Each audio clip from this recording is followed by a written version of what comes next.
At so ayan, hi guys! Welcome back at channel natin at ito na nga po si Full Spoilers para kay chapter 1182. So actually wala masyadong naidagdag dito kay full spoiler natin. So talagang ano lang siya, update lang siya ganyan. So kaya magiging mabilis lang itong pag-review natin dito. At ayun ay ulit, ay reminder ko lang po guys na hindi ito full summary, full spoiler pa lang po siya. So yun, ay huwag na natin patagalin pa, simulan na natin yan. At dito nga tayo magsisimula kay Chopper dahil makikita na ginagamot na niya etong si Gerd, kasi nga diba pinagpuputol ni Imo yung mga daliri niya, so kawawa. So ayun, ay ginagamot na siya ngayon dito ni Chopper. At pagkatapos niyan ay balik nga dito ulit kay Imo dahil sinabi na nga nito ni Imo sama na itong need hug na to, traitor nga raw yan. So siguro pagdating dito, safe na pwede nating sabihin na nakasama ni Imo sama dati itong need hug na to, at ayun, traitor siya niyan. Pero ang tanong, sino kaya yung dating user ng need hug na yan? But anyways, pagkatapos nga rito ay balik na ulit sa laban nga itong dalawa ni Prince Loki saka nga ni Imo sama. At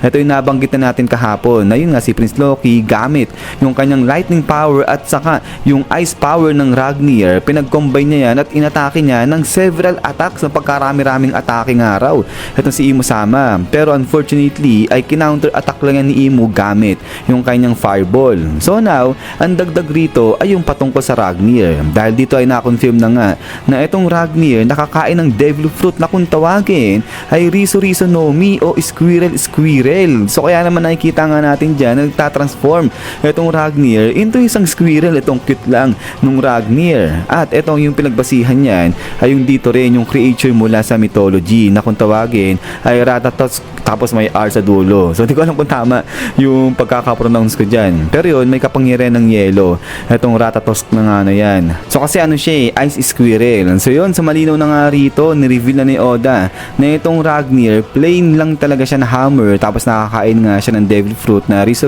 no Mi, Squirrel. Kaya nagtatransform siya into squirrel. At now, pagkatapos niyan, ay balik na nga ulit dito sa laban ni Imo at saka nga ni Prince Loki dahil may dagdag pa rito. At sinabi nga rito na si Imo sama gumamit siya ng panibagong atake na kung tawagin naman ay Zitzimitil, kung di ako nagkakamali ng pronunciation dyan. So ito naman ay isang star demon na mula naman sa Aztec mythology. So to be specific ay skeletal star demon yung pinalabas na atake ni Imo sama. Although hindi pa nababanggit rito kung anong klase o kung ganong kalakas saka kung ano yung nagagawa ng atake niya ni Imo sama. Pero yun, may note pala dito itong leaker natin, sabi niya nga rito, any Mexican forum member here, Oda gave you a nod this week with an attack by Imo called Zitzimitil. So yun, so para sa mga Meksikano yata itong pangalan na tinawag ni Oda sa atake ni Imo. Pero yun nga, pagkatapos dyan ay biglang talo naman dito yan sa side na ni Zoro saka nga ni Sanji. So katulad sa nabanggit natin kahapon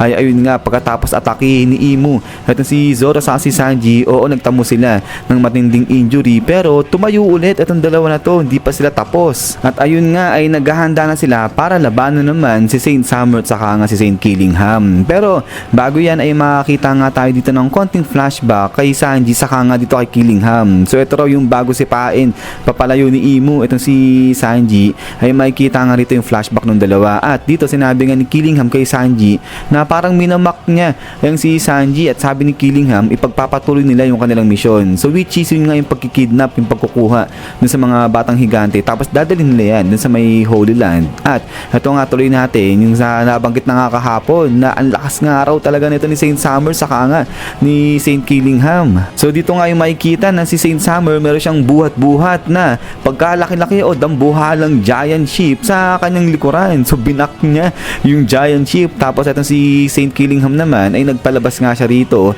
nung kanyang ultimate na o yung pinakamalakas na nightmare. At ito naman ay galing sa kanyang kinakatakutan mismo. At ayan na nga itong si Zaza, yung Rain Goddess. So dito yung description ni Rain Goddess ay ganun pa rin naman katulad sa sinabi natin kahapon na yun nga isang babae.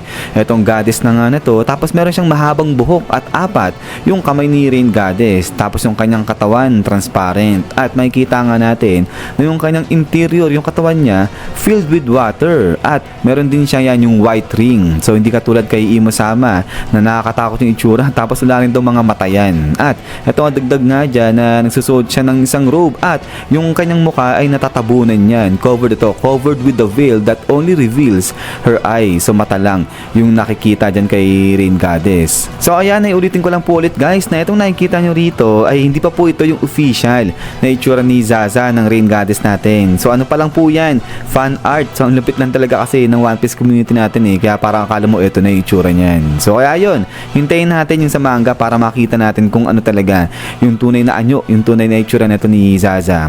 But then pagkatapos nga niyan is balik ulit dito sa sinasabi na yung world government ay kinakatakutan. Itong si Zaza, yung Rain Goddess natin. So dito ganun pa rin, kinokorek pa rin tayo ng Nico natin na hindi nga yun yung pinaka-accurate na sinabi nga dun sa manga. So ang sabi nga rito ng Nico natin ay eto, as I said that the statement wasn't entirely accurate since it's not the world government itself that fears the rain deity Zaza.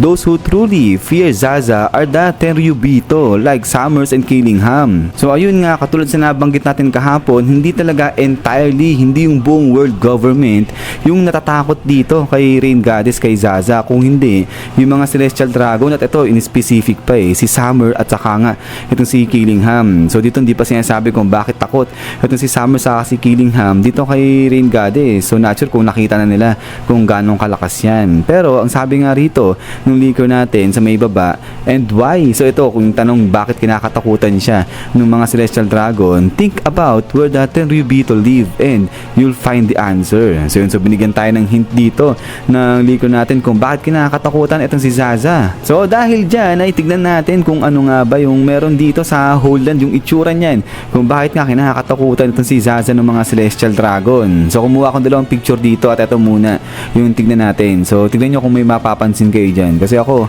actually parang wala talaga ako nakikita rito Kung sa itsura lang naman nito ng Holy Land, ay di ko parang makuha yung hint na sinasabi nung leaker natin na kapag nakita natin kung saan nakatira o ano itsura nito ng Holy Land, malalaman natin kung ano yung o kung bakit nila kinakatakutan si Zaza. So ito yung unang picture natin ng Holy Land. At yung pangalawang kinuha ko ay ito naman. So medyo mas parang pinalawak lang dito. Itong parang nasasakupan dito ng malaking building na nga ito na ito ng Marijoa. So yan, tignan nyo guys kung may mapapansin kayo dyan na kung ano, na kung bakit nga ba itong Celestial Dragon takot dyan kay Zaza. So yun pala, bago ko makalimutan ay nabanggit ng leaker natin na si Rain Goddess Zaza ay sobrang lakas niyan dahil kaya niya nga raw palubugin o pabahain yung entire village ng sobrang dali lang. So kaya yan guys, kung meron kayong komento na nakikita rito sa Marijoa kung ano yung dahilan kung bakit sila takot kay Rain Goddess Zaza, ay siguro pa-comment na lang dyan sa baba. But din ay pagkatapos nga niyan is yan guys. So hanggang dito lang itong si full spoilers natin para kay chapter 1182. So ayan, ay not sure pa kung may maglalabas ng full summary nito ni chapter 1182, pero kasi ang sabi